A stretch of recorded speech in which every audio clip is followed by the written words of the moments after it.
हाँ तो भाई रिक्वायरमेंट्स, जैसा कि आपको सबसे पहले तो करना है यार आइल्स, ठीक है ना। अच्छा यूके के अंदर ये चीज़ है कि आपको 6 बैंड्स लाजमी चाहिए आइल्स के अंदर, वरना कोई भी यूनिवर्सिटी आपको एडमिशन नहीं देती, 5.5 पे कोई यूनिवर्सिटी एडमिशन नहीं देती। आइल्स की ये वाली बात हो गई।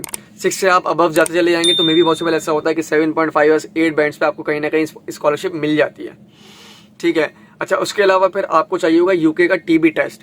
टीबी टेस्ट होता है सिर्फ और सिर्फ फॉर पाकिस्तान है, क्योंकि शायद मेरी नॉलेज में यही है कि भाई पाकिस्तान के लिए यूके टीबी टेस्ट होता है। वो होता इसलिए है, उसकी वजह यह है कि हमारे जो कायद अज़म थे उनको टीबी थी, सही है, तो वो भी आए थे यूके में, उन्होंने पढ़ा था, सही है, ऑक्सफोर्ड यूनिवर्सिटी के अंदर। तो यहाँ की शायद यहाँ का थिंक मेंटालिटी है, या उन्होंने एक बस हमारे लिए फ़र्ज कर दिया कि वहाँ पाकिस्तान से जो भी बंदा आएगा उसको टीबी टेस्ट लाजमी करवाना होगा। टीबी टेस्ट कैसे करवाते हैं? टीबी टेस्ट आपने सबसे पहले क्या करना है, यूके टीबी टेस्ट की वेबसाइट पे जाना है, यूके टीबी टेस्ट इन पाकिस्तान, और उसमें ना फिर सिटीज़ होंगे, डिफरेंट डिफरेंट सिटीज़ होंगे, तो आप जिस सिटी में उस पर आपने क्लिक करना है और उनका अपॉइंटमेंट बुक कर लेना है। जो आपका अपॉइंटमेंट होगा तकरीबन ये कोई 30 मिनट्स का टेस्ट होगा, इससे बड़ा नहीं होता। तो वो आपको पासपोर्ट वगैरह मंगवाते हैं आपसे, आपका एनएससी और पासपोर्ट आप लाजमी हर जगह रखेंगे। ये तो आप समझ लें इनिशियल स्टेप से जब भी आप स्टार्ट हुए हैं तो आपके पास आपका पासपोर्ट और आपका एनएससी लाजमी होना चाहिए। पासपोर्ट भी बनवा लीजिएगा, रिक्वायरमेंट्स के अंदर ये भी आता है, ठीक हो गया भाई।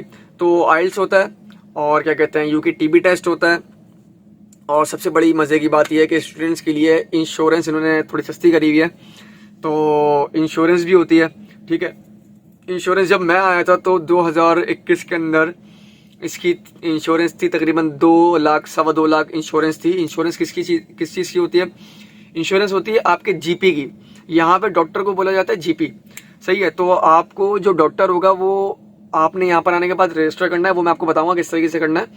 तो क्या कहते हैं, वो जीपी का मतलब ये है कि वो आपका डॉक्टर है यहाँ पर ना, वो आपको फ्री ऑफ कॉस्ट देखेंगे, ठीक है, फ्री ऑफ कॉस्ट देखेंगे। लेकिन जो दवाई यानी जो मेडिसिन होगी उसके जो है ना चार्जेस होते हैं, ऐसी बात है, आप जब खरीदेंगे दवाई या कोई मेडिसिन वगैरह आप कोई बाय करते हो तो वो ऐसी बात है उसके चार्जेस होंगे। तो इंश्योरेंस जो आपको पे करनी है वो इंश्योरेंस होगी आपकी मेडिकल की इंश्योरेंस होगी, आईएचएस नाम होता है उसका। आईएचएस की इंश्योरेंस आपका कंसल्टेंट ही मेरे ख्याल से पे करवाएगा, या आप खुद भी कर सकते हो, उनकी वेबसाइट पर जाकर ऑनलाइन उनकी फ़ीस पे होती है।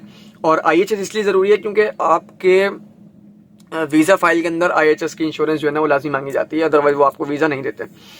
सेकेंडली ये है कि आपका कैश लेटर बहुत ज़रूरी है। कैश लेटर के लिए अनकंडीशनल ऑफर लेटर बहुत ज़रूरी है। अनकंडीशनल ऑफर लेटर के बाद जो है ना आपको फ़ीस आपकी ज़रूरी है, ठीक है, 60% 70% आपकी फ़ीस होनी चाहिए पेड, ठीक है ना। अच्छा बैंक स्टेटमेंट के लिए बात कर लेते हैं थोड़ी सी। स्टेटमेंट यहाँ पे शो होती है 12,006 यानी 12,006 पाउंड्स आपकी स्टेटमेंट के अंदर लाजमी आएगा। यानी स्टेटमेंट आपको 3 हिस्सों में मतलब 3 हिस्से में आपको बता रहा हूँ, 3 स्टेप्स बता रहा हूँ, उसके थ्रू आपको ये पूरा जो है ना प्लस करके आपको ये अपने अकाउंट के अंदर रखना है। 12,006 pounds equals to living expense, ठीक है ना, वो आपको लिविंग एक्सपेंस में दिखाना है, ठीक है। 50% फीस, जितनी रिमेनिंग फीस जो आपकी रह गई, यानी अगर आप 60% पे कर रहे हो तो 40% जो फीस आपकी रह गई है, 50% पे कर रहे हैं तो आपकी 50% फीस जो रह गई है, ठीक है ये।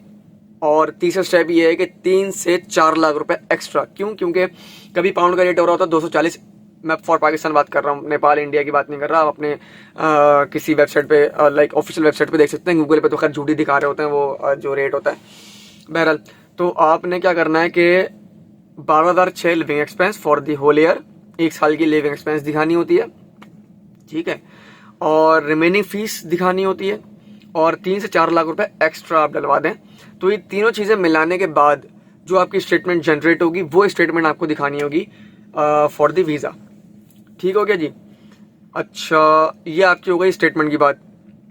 फिर आपको वीज़ा मिल जाएगा वर्क परमिट के साथ, ठीक है। फिर आपको यहाँ आने के बाद बहुत सारी चीज़ें, बहुत सब कुछ करना होता है, बहुत सारी चीज़ें अप्लाई करनी होती हैं, डिफरेंट चीज़ें बहुत, और तकरीबन ये सब चीज़ें समझने में ही जो है ना बंदे को 2 महीने लग जाते हैं, एटलीस्ट 2 मंथ्स, और कोई बहुत अच्छा बंदा होगा तो 1 मंथ में जो है ना वो समझ जाएगा, या पहले से कोई उसके रिश्तेदार वगैरह यहाँ पे होंगे तो वो, या उसका कोई दोस्त आप यहाँ पर होगा तो वो समझ जाएगा 1 मंथ में। लेकिन अगर आप लोग कमेंट्स वगैरह में बताएंगे या मैसेज में बताएंगे, किसी चीज़ में बताएंगे कि भाई आपको स्टेप बाय स्टेप जो है ना वो सब चीज़ें वहाँ यहाँ पे आने के बाद के लिए जो जाननी है, जो आपको पता चलनी चाहिए, कि आपको यहाँ आने के बाद क्या क्या चीज़ें अपनी अप्लाई करनी है, यानी कि आपको अपना NI नंबर अप्लाई करना है, ठीक है, नेशनल इंश्योरेंस नंबर जो आप ज़िंदगी भर के लिए आपके लिए यहाँ बनता है, ठीक है। आपको अपने बैंक के लिए कैसे अप्लाई करना है, आपको अपने ओएस्टर कार्ड के लिए कैसे अप्लाई करना है, और आपको आपका BRP कैसे मिलेगा, आपको आपका स्टूडेंट कार्ड कैसे मिलेगा,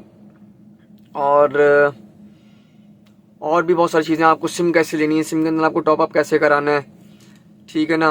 आपको रास्ते कैसे पता चलेंगे यहाँ के, कि आपको किससे किसी यूनिवर्सिटी जाना है, किससे किसे जो है वो लंदन में कहीं पे भी आपको अगर जाने की ज़रूरत है या कहीं आपको निकलना है कहीं बाहर, तो आप कैसे जाएंगे, क्या करेंगे। तो ये सब चीज़ें अगर आप जाहिर सी बात है कमेंट्स करेंगे तो फिर मुझसे फिर इंशाल्लाह मैं आपको स्टेप बाय स्टेप इसका भी गाइड करता रहूँगा। ठीक है जी, थैंक यू।